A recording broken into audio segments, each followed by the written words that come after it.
사랑하는 채 비록 헤어졌으나 어머님의 그러므로 나의 사랑하고 사모하는 형제들, 나의 기쁨이요 면류관인 사랑하는 자들아, 이와 같이 주 안에 서라.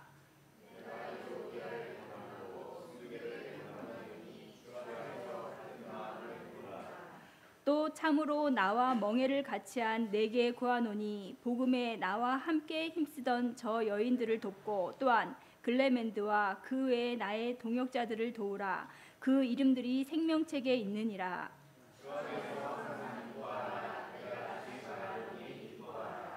너희 관용을 모든 사람에게 알게 하라. 주께서 가까우시니라.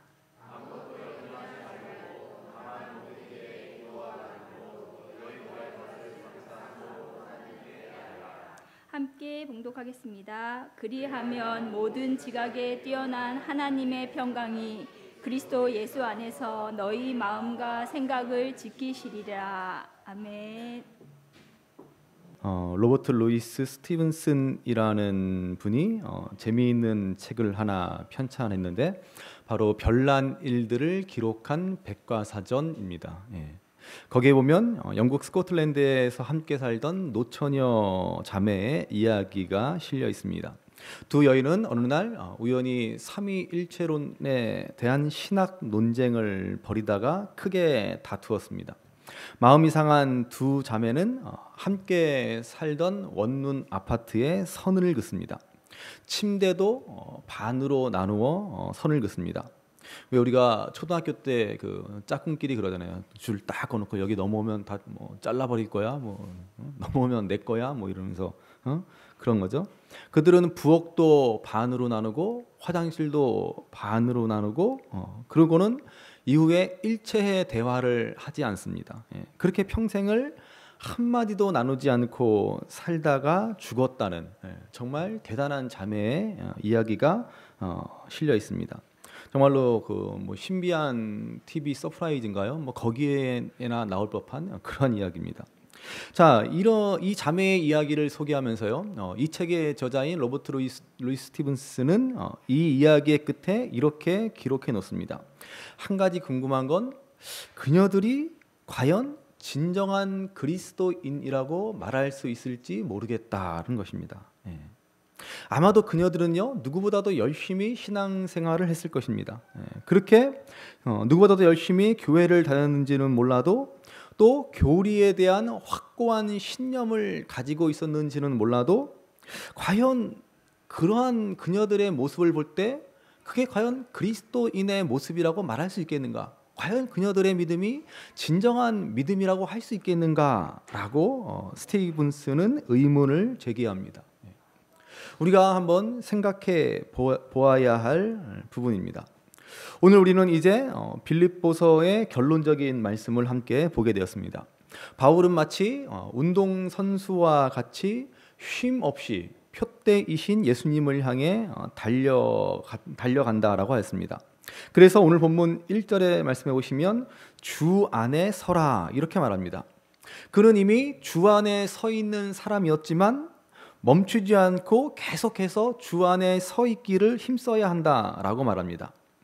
이를 그리스도 예수께 잡힌 바 된 그것을 잡으려 달려간다라고 바울은 표현합니다. 그리고는 빌립보 교인들을 향해서 이러한 자신의 모습을 본받아야 한다라고 하였습니다.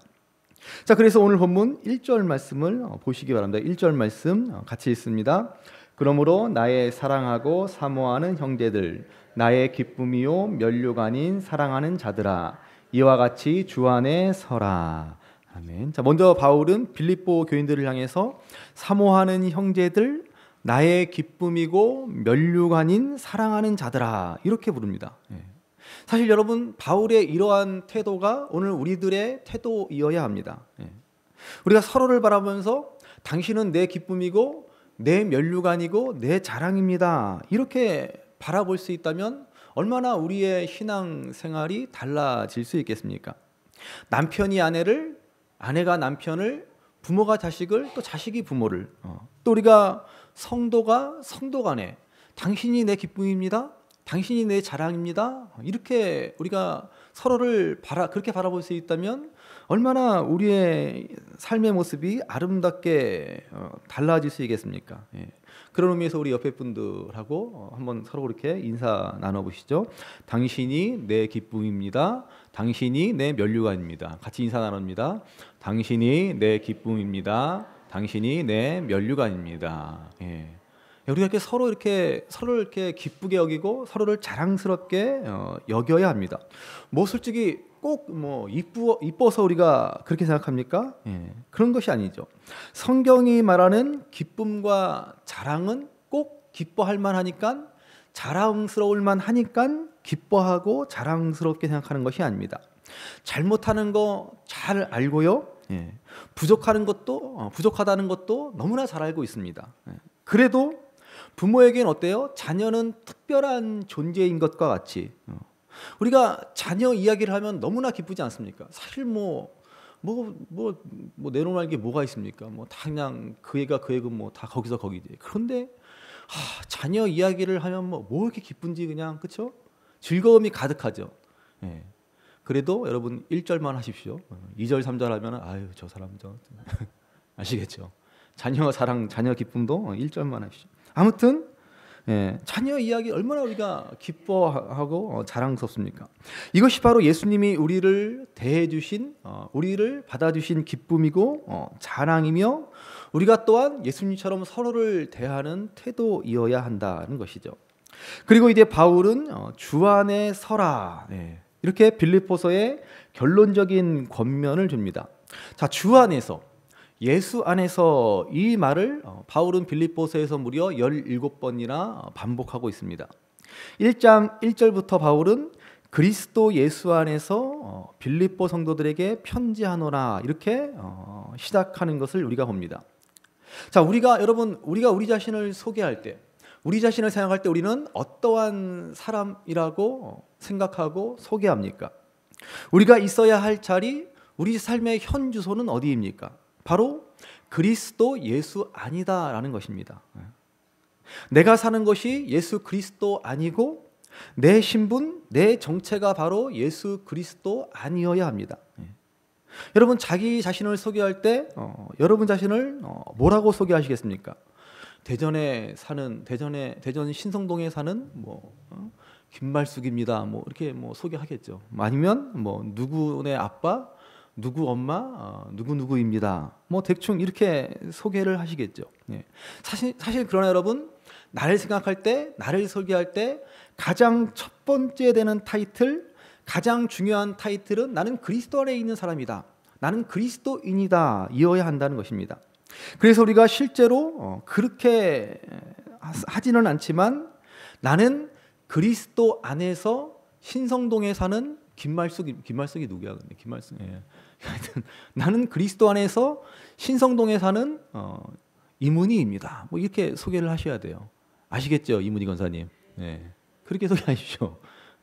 속으로만, 말로만, 또 겉으로 하면 더 좋지만, 아무튼 그리스도 안에서 그게 우리의 삶의 자리이고, 그게 우리의 정체성이고, 그것이 우리의 신분입니다.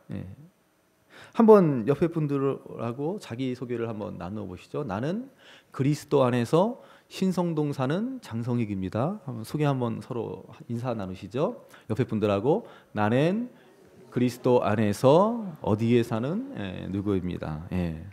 그게 우리의 정체성이에요. 아시겠죠? 우리의 삶의 자리입니다. 그러면 이렇게 주 안에 살아가는 것, 주 안에 서라라고 바울이 그랬는데요. 어떻게 하는 것이 우리가 주 안에 살아가는 모습이겠습니까? 자, 주 안에 서는 삶이란 어떤 삶입니까? 바울은 오늘 본문에서요, 두 가지를 말해주고 있습니다. 그것은 기쁨과 평안을 누리는 삶이라고 말해줍니다.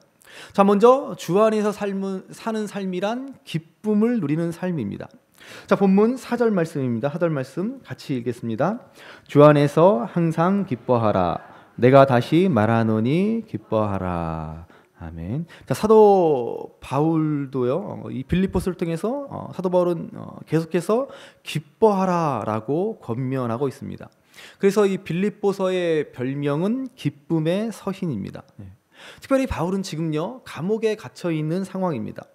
바울 때문에요. 빌립보 교인들이 많이 걱정했습니다. 바울 때문에 많이 근심하고 있습니다. 그래서 바울은 오히려 더욱더 기뻐하라고 거듭 빌립보 교인들에게 당부합니다. 왜냐하면은 우리 그리스도인은 절대로 환경과 상황에 좌우되는 사람이 아니기 때문에 그렇습니다. 때로는 우리의 인생에 어려운 일을 당하고 큰 고난이 닥쳐올지라도 결코 우리의 기쁨을 잃어버리는 사람이 되어서는 안 되기 때문에 그렇습니다.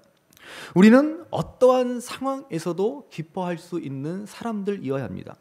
그래서 항상 기뻐하라 이렇게 말하지 않습니까?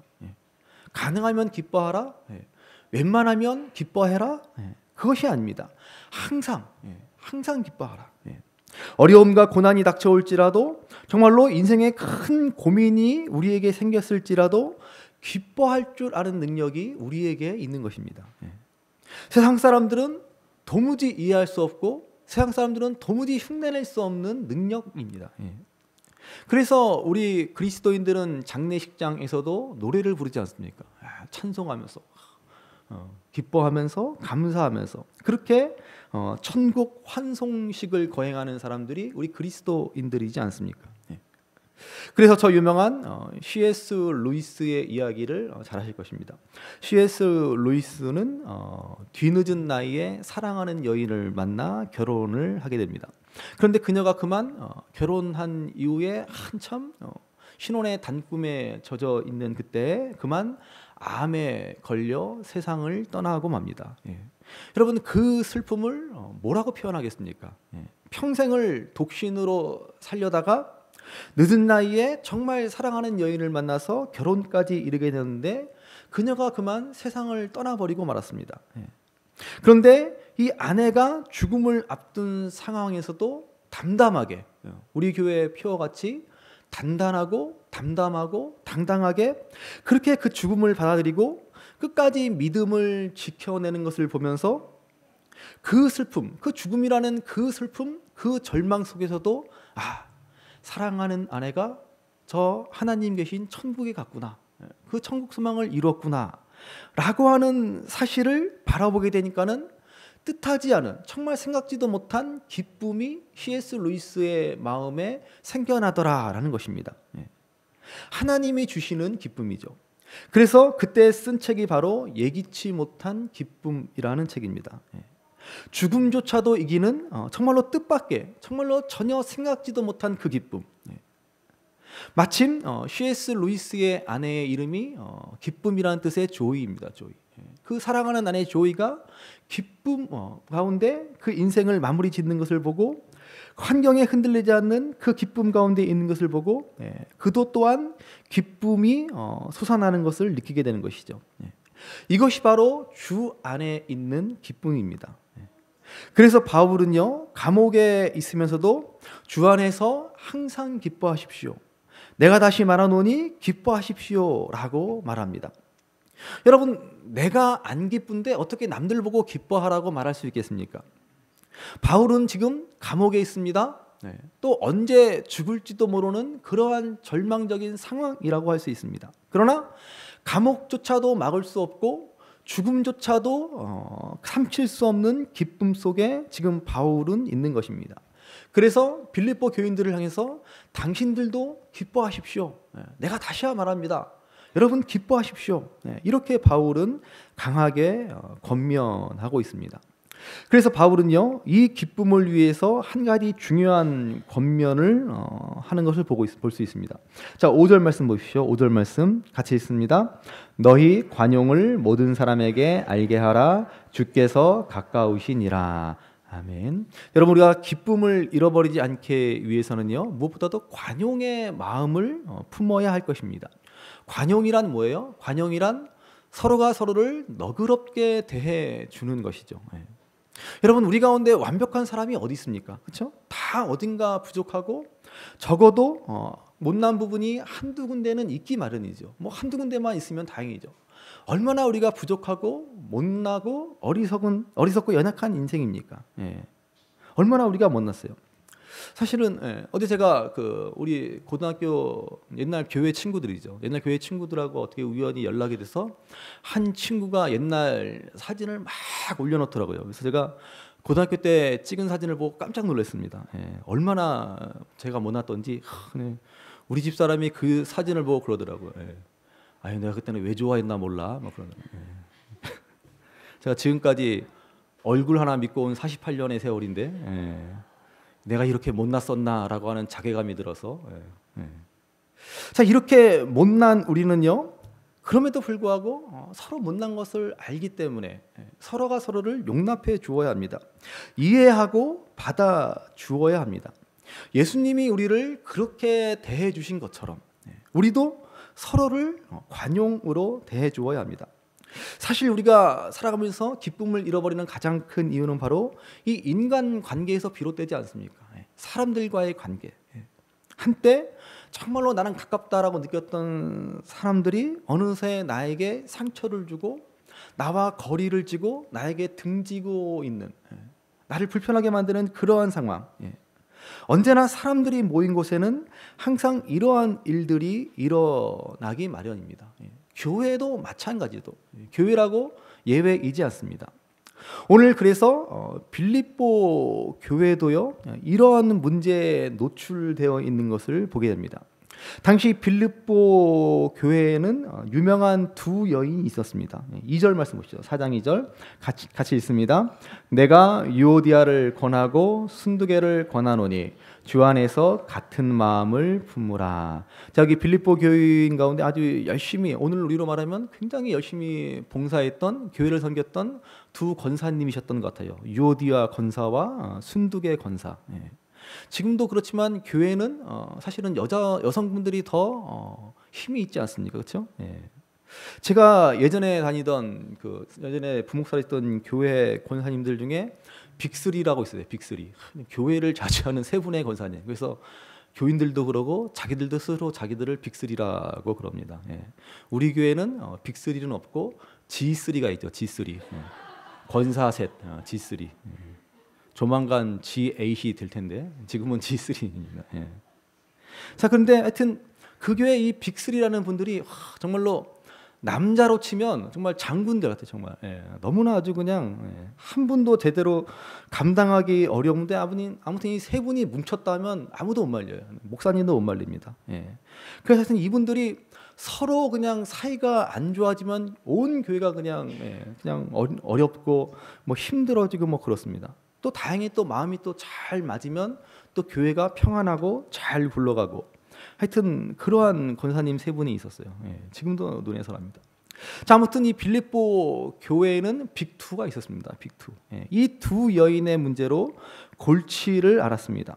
서로 갈라지고 반목하고 질시하고, 그래서 바울은 제발 좀 주안에서 같은 마음을 품으십시오라고 간곡히 이 유오디아와 순두개 권사님에게 권하고 있습니다. 앞에서도 바울은요, 같은 마음을 품으라는 권면을 하였습니다. 빌립보서 2장 5절에 보시면은 너희 안에 이 마음을 품으라 곧 그리스도 예수의 마음이니, 다 같이 좀 이 예수님의 마음을 품으십시오라고 그렇게 했습니다. 그 예수님의 마음이 뭐예요? 겸손한 마음, 나보다 남을 낮게 여기는 마음이지 않습니까? 본문에서는 바울이 이렇게 권면합니다. 다시 5절 말씀에 보시면 너희 관용을 모든 사람에게 알게 하라. 주께서 가까우시니라. 여러분, 관용, 이것을 풀어서 말하면 부드러운 절제입니다. 부드러운 절제. 절제하는 거예요. 내 생각, 내 행동, 내가 하고 싶은 말, 그것을 절제합니다. 근데 어떻게 절제해요? 억지로 참는 것이 아니라 부드러운 마음으로 참아주고 이해해주고자 노력하고 받아주는 것입니다. 영어 성경 NIV를 보시면 이 관용을 젠틀리스라고 했습니다. 젠틀리스. 관용 있는 사람이 어떤 사람이에요? 젠틀한 사람입니다. 젠틀한 사람. 신사적인 사람이라고 하는 것이죠. 그저 뭐 옷을 잘 입고 말을 잘하고 매너가 좋은 사람이 여러분 신사가 아닙니다. 정말로 진짜 신사는 관용하는 사람, 다른 사람에 대해서 너그럽게 대해줄 수 있는 사람, 그 사람을 이해해주고자 하는 마음으로 대하는 사람, 그 사람이 진짜 신사입니다. 그런데 5절을 우리가 다시 보시면 이 관용을 누구에게 알게 하라 그럽니까? 누굽니까? 모든 사람에게 알게 하라 그럽니다. 나에게 잘해주는 사람, 나랑 가까운 사람, 내 편인 사람에게만 관용을 베풀라고 하는 것이 아닙니다. 나랑 생각이 좀 다르고 때로는 이해가 안 되는 부분이 있고 때로는 나를 대적하고 심지어 나를 미워하는 사람일지라도 모든 사람에게 관용을 베풀어 주어야 한다. 그들을 이해하고자 노력해야 한다라고 바울은 말합니다. 그것이 우리가 정말로 기쁨을 잃어버리지 않고 살아가는, 주 안에서 살아가는 삶의 비결이라고 하는 것이죠. 20세기의 최고의 관용의 인물이라고 하면 우리는 남아프리카 공화국의 대통령이었던 넬슨 만델라 대통령, 이제 작고하신 넬슨 만델라 대통령을 생각할 수 있습니다. 그는 정적에 의해서 무려 27년간 무기징역을 살았는데 27년 만에 마침내 감옥에서 출소하여 1994년 남아프리카 공화국의 대통령이 되었습니다. 흑인 차별이 극심하던 그 남아프리카 공화국에서 흑인 최초의 대통령이 되었습니다. 그가 대통령으로 선출되어서 제일 처음 한 일이 뭐예요? 바로 백인들을 용서하는 일이었습니다. 얼마나 남아프리카 공화국에서 백인들이 흑인들을 못 살게 그런지 모릅니다. 이거는 뭐 인간 이하의 취급을 하며 흑인들을 짓밟아 왔습니다. 그런데 흑인으로서 대통령이었던 넬슨 만델라는 진실과 화해위원회를 설치하여서 그가 누구든 어떠한 죄를 지었던 간에 많은 사람들 앞에서 자신의 죄를 고백하고 진심으로 뉘우치면 무조건 용서해 주었습니다. 반대가 엄청났습니다. 그러나 넬슨 만델라는 그 일을 끝까지 밀고 나갔고 그야말로 남아프리카 공화국을 화해시키고 하나시켜서 그 나라를 잘 세워 나아갔습니다. 생전에 93세 생일을 맞이했을 때 무려 200만 명의 남아프리카 국민들이 생일 축하 노래를 합창한 일은 굉장히 유명한 에피소드로 남아 있습니다. 그는 20세기에 가장 존경받는 정치인이 되었습니다. 그가 뭐 존경받고자, 그가 높임을 받고자, 1,200만 명한테 생일 축하받고자 그런 일을 한 것이 아닙니다.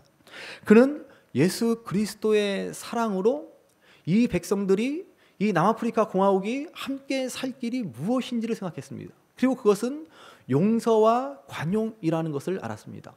그래서 진실과 화해위원회를 설치하여서 관용을 베풀어냈고 그 흑백 갈등으로 그 어려웠던 남아프리카 공화국을 잘 세워 나아갔던 것입니다. 그러므로 우리가 이 관용이라고 하는 것, 이것이야말로 우리 교회를 내가 속한 가정, 일터, 공동체를 올바로 세워나가는 너무나 중요한 일이라고 하는 사실을 기억하시기 바랍니다. 자, 그러면 어떻게 우리가 이러한 관용의 삶을 살아갈 수 있어요? 어떻게 이것이 가능하겠습니까? 오늘 본문에서는 그 이유를 설명해 주고 있습니다. 자, 5절 말씀 다시 한번 같이 읽겠습니다. 너희 관용을 모든 사람에게 알게 하라. 주께서 가까우시니라. 아멘. 자, 여기 관용해야 할 이유를 말해줍니다. 왜 우리가 관용해야 합니까? 주께서 가까우시니라. 주님이 가까이 계십니다, 여러분. 저는 이 말씀을 볼 때마다 생각나는 책이 하나 있습니다. 언젠가도 한번 말씀드렸지만은 영국의 윌리엄 골딩이라는 작가가 쓴 노벨 문학상에 빛나는 파리 대왕이라고 하는 소설입니다. 무인도에 표류한 25명의 소년들이 이 무인도에서 생존하고자 나름대로 규칙을 정하고 질서를 정하고 그렇게 생존하기 위해 사회를 조직해 나아갑니다. 그러나 어떻게 돼요? 결국은 이 소년들이 가지고 있던 그 본성, 그 야만성이라고 하는, 인간이 가지고 있는 그 폭력성이라고 하는 것이 그 모든 질서를 깨트려 버리고 결국에는 살인까지 일어나고 맙니다. 마지막에는 어떻게 돼요? 주인공인 랄프라고 하는 소년을 죽이고자 온 섬의 소년들이 창을 만들어서 이 랄프를 쫓아갑니다. 도망가던 랄프는 결국 더 이상 갈 데가 없는 바다 끝 해변에 이르게 되었고, 이제 끝이구나 라고 생각하는 그 순간 자기 앞을 보니까는 어느 한 사람이 서 있습니다. 누가 서 있어요? 이 소년들을 구조하기에 온 군인 장교가 서 있는 것입니다. 이 광경을 지켜보던 이 군인 장교가 랄프와 이 소년들을 향해서 뭐라 그래요? 너네 지금 여기서 뭐 하고 있는 거니? 그럽니다. 너네 지금 여기서 뭐 하고 있는 거니? 이 말을 들은 랄프와 소년들은 그 자리에서 하염없이 눈물을 흘립니다. 저는 이 마지막 장면을 잊을 수가 없습니다. 방금 전까지 그렇게 서로 중내산해하면서 목숨 걸고 서로 죽이고자 혈안이 되었던 소년들 모두가 그 자리에서 하염없이 눈물을 흘립니다. 여러분, 언젠가 저와 여러분들도 이러한 똑같은 일을 경험하게 될 것입니다. 하나님의 심판대 앞에 섰을 때 하나님이 우리에게 물으실 것입니다. 너희들 세상에서 뭐 하고 왔니? 그때 우리의 모습은 어떨까요? 저는 이 소년들의 모습과 동일할 것이라고 생각해요. 정말로 너무나 부끄러워서 도대체 내가 이 땅에서 뭐 하고 살아왔나? 너무나 부끄러워서 하나님 앞에 하염없이 눈물을 흘리고 말 것입니다. 우리가 그렇게 목숨 걸고 소중하게 여겼던 것들이 얼마나 부질없는 것들이었는가. 이렇게 이 땅에서 아웅다웅하며 서로 미워하고 다투고 질시하고 반목했던 우리의 모습들이 얼마나 부끄러웠는가 하는 것을 깨닫고 하나님 앞에 우리는 참회의 눈물, 부끄러움의 눈물을 흘리고 말 것입니다. 그리고 그날에 우리는 하나님의 그 관용, 주께서 베풀어 주신 관용을 우리가 구하면서 주님 우리에게 관용을 베풀어 주옵소서라고 그 관용을 바랄 것입니다. 여러분, 멀지 않았습니다. 주께서 가까우십니다. 곧 그날이 이르게 될 것입니다. 그러므로 우리가 그날을 준비하며 그날을 바라보며 부끄럽지 않게 살아갈 수 있도록 우리는 이 땅에서 주께서 나에게 관용을 베풀어 주셨듯이 우리도 서로가 서로에게 관용을 베풀어 주며 이해하며 용서하며 더욱 사랑하기에 힘쓰는 삶을 살아가야 할 것입니다. 이것이 바로 우리가 기쁨을 잃어버리지 않고 주 안에 살아가는 성도의 모습인 것입니다. 또 한 가지 우리가 평안을 누리며 살아가야 합니다. 우리가 주 안에서 살아가는 또 한 가지 방법은 바로 평안입니다. 여러분, 우리의 평안을 깨트리는 것이 뭐예요? 바로 염려죠, 염려. 오늘 본문 6절 말씀 보십시오. 6절 말씀 같이 읽습니다. 아무것도 염려하지 말고 다만 모든 일에 기도와 간구로 너희 구할 것을 감사함으로 하나님께 아뢰라. 아멘. 자, 여기 염려라고 하는데 염려라는 단어의 본래 뜻은요, 마음이 나뉘어지는 것입니다. 이렇게 할까 저렇게 할까, 이게 좋을까 저게 좋을까. 우리는 인생을 살면서 끊임없이 우리는 두 마음을 품고 하나님을 섬길까 세상을 따라갈까, 이렇게 하는 게 내게 좋을까 이렇게 하는 게 내게 유익일까, 이렇게 나뉘어진 마음을 가지고 살아가게 됩니다. 그 마음으로 우리는 염려하며 걱정하며 근심하며 살아가게 된다라고 하는 것이죠. 그래서요, 오늘 본문 6절 말씀에 보시면은 이 염려를 극복하기 위해서 우리가 제일 먼저 해야 할 일을 말해줍니다. 자, 염려를 극복하기 위해서 우리가 제일 먼저 해야 할 일이 뭐예요? 뭡니까? 아무것도 염려하지 말고 그랬습니다. 염려하지 말고. 염려를 극복하기 위해서는 뭘 해야 돼요? 먼저 염려하지 말아야 합니다. 당연한 얘기죠.